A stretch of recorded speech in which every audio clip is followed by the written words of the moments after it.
sexual, horror o droga na hindi angkop sa mga bata. Hindi nga makapaniwala itong si Jenny nang malaman niya ang katotohanan sa sakit ng kanyang lola Amelia. Sa pagkakataong ito ay dito nga susugod si Jenny sa ospital sa tindi ng pag-aalala nga nito. Kaya naman nagkasalubong sila nitong si Megan.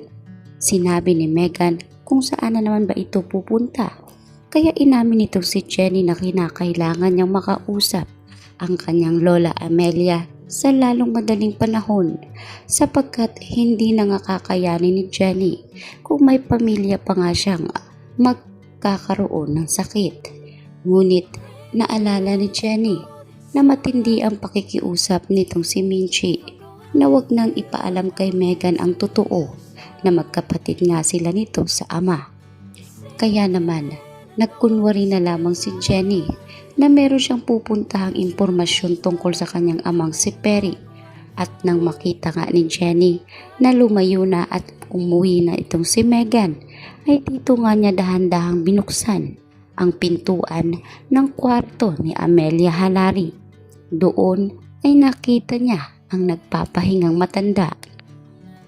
Sinabi nga nitong si Jenny na kumusta na ang kalagayan nito.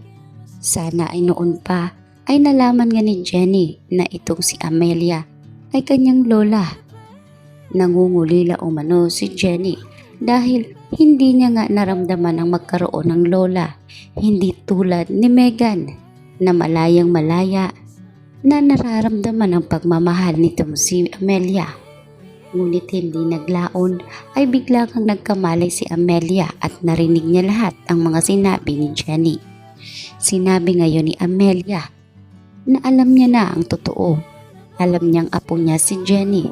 Nagpapasalamat siya dahil nabigyan niya nga ng pagkakataon ng kanyang sarili na makilala muli ang kanyang pangalawang apo.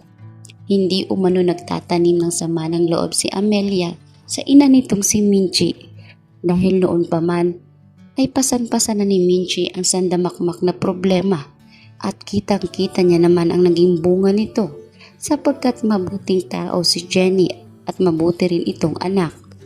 Kaya napakaswerte umano ni Perry dahil sa naging anak niya itong si Jenny.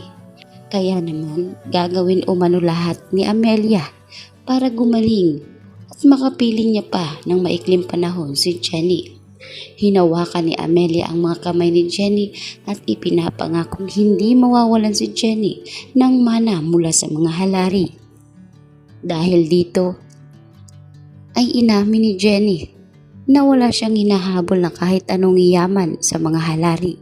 Ang mahalaga lang sa kanya ay makilala niya ang kanyang pamilya dahil ang regalong kanyang matatanggap ay ang pagmamahal umano ng kanyang mga magulang at suporta nito. At nabigyan din siya ng pagkakataon na makaramdam na magkaroon ng ama kahit na hindi niya nga ito kadugo. Masaya umano siya sa kanyang mga magulang at hindi niya pinagsisisihan na naging ama niya si Perry. Kaya naman napabuntong hinangin na lamang itong si Amelia at sinabi niya dito kay Jenny na napakabuting tao umano nito. Sana umano ay magbunga ang kanyang mga paghihirap sa kanyang mga pangarap. Samantalang dito na nga ngayon, masinsinang pakiusapan ang gagawin ni Amelia para sa kanyang unang apong si Megan. Kakausapin niya ito na sana ay magkaayos na sila ni Jenny bago man siya mawala sa mundo. Ito ang kaisa-isa niyang hinihiling para sa apo niyang si Megan. Subalit matigas ang puso ni Megan. Hindi niya umano kayang tanggapin ang kanyang naging kapatid sa ama sapagkat buong buhay niya ay para bang kompetensya ang tingin niya kay Jenny. Lahat na lamang umano ay inaagaw ni Jenny sa kanya. Kaya naman hanggang ngayon pati sa kanyang lola ay inagaw na rin ni Jenny. Ngunit anya pa ni Amelia na walang inagaw si Jenny. Buo ang pagmamahal niya kay Megan at dito niya pinag-aaralang mahalin si Jenny. Ano man ang mangyari ay kapatid niya umano itong si Jenny at hindi umano ito magbabago. Kaya sa pagkakataong ito ay sana'y pag-isipan umano ni Megan ang kahilingan nga nitong si Amelia sapagkat inamin ngayon ni Amelia na ang kanyang mga magulang na si Dara ay aalis din sa mundo mga magulang ni Jenny. Sila ni Jenny at Megan ang mag-uugat at magpapatuloy sa nasimula ng kanilang mga magulang. Kaya wag nga rong isipin itong si Megan na kompetensya ang tingin niya kay Jenny sapagkat noong hindi pa naman niya alam ang totoo ay minsan ang ibinuwis ni Jenny ang buhay nito para sa kanya. Sana wag nga raw itong kalimutan ni Megan. Kaya naman napapuntong hininga na lamang itong si Megan at pag-iisipan niya ang kahilingan ng kanyang lola Amelia.